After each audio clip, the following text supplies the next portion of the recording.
1915-16 में मद्रास में, बहुत धांसू कहानी है सुनो।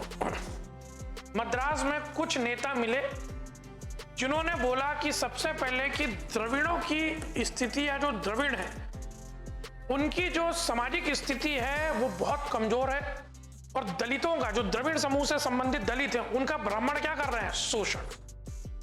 दक्षिण भारत की स्थिति अलग, तो उनकी स्थिति को सुधारने के लिए एक पार्टी बनी जिसका नाम रखा जस्टिस पार्टी, और उसी पार्टी को अपन क्या कह सकते हैं, न्याय पार्टी। इसी जस्टिस पार्टी का नाम न्याय पार्टी। मुदलियार, त्यागराय, चेट्टी, इनके नेतृत्व में एक पार्टी बनी जिसका नाम था जस्टिस पार्टी। ठीक, ये बहुत धांसू मामला है, अभी तुमको समझ में आ जाएगा कि इस आधार पर अपन इतनी सारी बात कह रहे हैं। इसी बीच में इसमें शामिल हुए जो कांग्रेसी थे, पहले कांग्रेसी थे, कांग्रेस को छोड़ दिया और इस पार्टी में शामिल हुए दक्षिण भारत के सबसे महत्वपूर्ण नेता रामास्वामी नायकर उर्फ पेरियार। बेटा पेरियार है उपाधि, और पेरियार का मतलब होता है महान नेता। इसी मूवमेंट में शामिल हो गए कौन, रामास्वामी नायकर उर्फ पेरियार। और पेरियार ने दक्षिण में एक आंदोलन चलाया जिसका नाम रखा गया आत्मसम्मान आंदोलन। ये अपने आप में अलग प्रश्न, ये सब बेटा घटना एक दूसरे से जुड़ी। आत्मसम्मान आंदोलन चलाने वाले रामास्वामी नायकर उर्फ पेरियार। निम्नलिखित में से किस, बहुत बड़ी बात है, यही वो समय है कि दक्षिण भारत में नेताओं को क्या मिलने लगी, उपाधियां। तो वो उपाधियां आज भी चलती हैं कि नहीं, चलती है। थाला, धोनी, कई लोग बोले थैला, थैला, थलैवा, ये भी उपाधि। रजनीकांत, सही है। अन्ना, सीएम अन्ना दुरई, वो भी अभी आएंगे। अम्मा, जयललिता, ये उपाधियों का दौर चला। ये बात समझ में आ गई। कहा देखो तो थाला किसको बोलते हैं, धोनी को, सही है, बोलते नहीं बोलते। चलो, तो यही वो समय की रामास्वामी नायकर उर्फ पेरियार। पेरियार मतलब बेटा महान नेता। ये प्रश्न है, मजाक नहीं कर रहा। इनने चलाया क्या, आत्मसम्मान आंदोलन। अब जब आत्मसम्मान आंदोलन, लगभग 1925 की बात कर रहा हूं मैं, ठीक, इनके नेतृत्व में आत्मसम्मान आंदोलन चला, तब बढ़िया चलता रहा। और कुछ समय बाद इन्होंने एक नई मूवमेंट चलाया जिसका नाम रखा इन्होंने 1944 में डीके। क्या नाम रखा, द्रविड़ कड़गम, द्रविड़ कड़गम, रामास्वामी ने चलाया था। इनका यह कहना था कि हमें सामाजिक सुधारों के लिए काम करना है, महिलाओं के लिए काम करना है, और इनके बिल्कुल एजेंडे तय थे कि जो ब्राह्मण आदि सर्वोच्च वर्ग है जिस प्रकार से दलितों का शोषण कर रहा है वो समाप्त होना चाहिए। मंदिरों में सबको प्रवेश मिलना चाहिए। धार्मिक ग्रंथों की व्याख्या ऐसी होनी चाहिए कि जिसमें किसी प्रकार से दलितों का शोषण ना हो। ये बात समझ में आ गई क्यों ऐसी बात कर रहा हूं कि इन्होंने ही एक किताब लिखी जिसका नाम है सच्ची रामायण।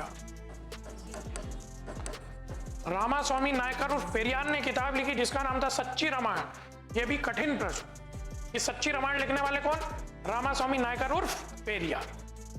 अब इनका कहना था कि हमारा कोई उद्देश्य राजनीतिक मूवमेंट नहीं, लेकिन इनके एक शिष्य थे जिनका नाम था CN अन्नादुरई। CN अन्नादुरई, सोचो कैसी बात है, क्यों बता रहा हूं बेटा। CN अन्नादुरई 1949 में इनसे क्या हो गए, अलग, और इसी डीके को इन्होंने एक नई पार्टी बना दिया, DMK।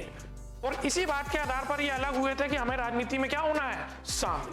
तो 1949 में साउथ में एक नई पार्टी बनी, CN अन्नादुरई के द्वारा बनाई गई, कौन सी, DMK, द्रविड़ मुनेड़ कड़गम, द्रविड़ विकास पार्टी। समझ में आ गया।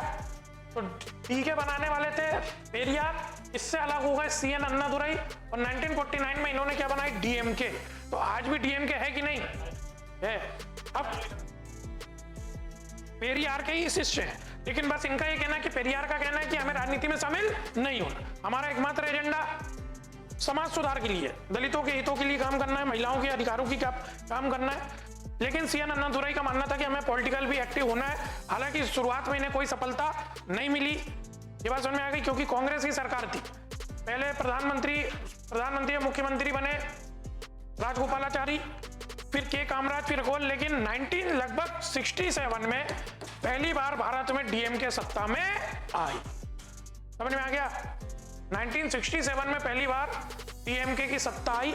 कुछ ही समय बाद अन्नादुरई का हो गया निधन, और अन्नादुरई के बाद वहां के इस पार्टी के प्रमुख बने करुणानिधि।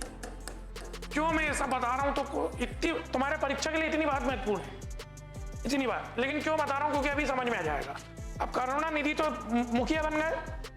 ये वो समय था बेटा 60 का, वो दशक 67 का, कि उसके बाद कभी भी कांग्रेस या कोई पार्टी दक्षिण भारत में या तमिलनाडु में सत्ता में नहीं आई। और सबसे पहला काम इन्होंने करा कि वो काम किया सत्ता में आने के बाद कि मद्रास का नाम बदल के क्या रखा? तमिलनाडु। और तमिलनाडु एक अस्मिता की बात थी, भाषा वाली, जिसमें मद्रास का कोई जिक्र ही नहीं है, मद्रास की कोई उत्पत्ति नहीं है। मद्रास तो ब्रिटिश उपनिवेशिक देन है, जिसमें दक्षिण भारत में रहने वाले लोगों को क्या नाम दिया गया था? मद्रासी। क्योंकि मद्रास में फोर्ट सेंट जॉर्ज नामक पहला किला बना था। थोड़ा समझ में आ गया? तो दक्षिण भारत के रहने वाले लोगों को ब्रिटिश शासन में, उपनिवेशिक शासन में क्या कहा था? मद्रासी। तो जैसे ही डीएमके सत्ता में आई, सबसे पहला काम तो उन्होंने किया कि मद्रास को खत्म करके क्या बनाया? तमिलनाडु। क्या मेरी बात समझ में आई? और तमिलनाडु का नाम तमिलनाडु कैसे? तमिल भाषा के आधार पर। ये बात समझ में आ गई? फिर इसी से डीएमके से ही अलग हुए एम रामचंद्रन। समझ में आ गया? दक्षिण भारत के हीरो थे, करुणानिधि से विवाद हुआ और वो अलग होके एक उन्होंने नई पार्टी बनाई, AIADMK, ऑल इंडिया अन्ना डीएमके। अन्ना कहां से आया? अन्नादुरई। और इनका विवाद किससे हुआ? करुणानिधि से। तो इन्होंने 72 में लगभग एक नई पार्टी बनाई। समझ में आ गया? और उस नई पार्टी का नाम ऑल इंडिया अन्ना द्रविड़ मुनेड़ कड़गम। और यही दो पार्टी सत्ता में आती रही। मेरी बात समझ में आई?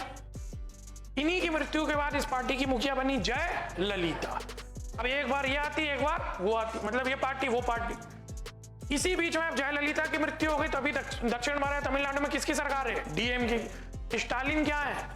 मुख्यमंत्री। और उनके लड़के हैं कौन? उदयनिधि।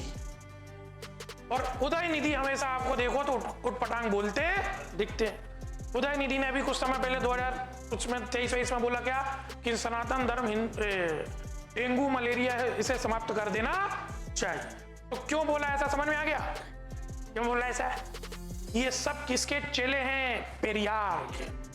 ये उनकी पार्टी की लीगेसी है कि हमें दक्षिण भारत में एक मूवमेंट चलाना है जिसका उद्देश्य सामाजिक सुधार होना चाहिए। तुम सब भूल जाओ। पहला प्रश्न, पेरियार नाम से कौन जाना जाता है?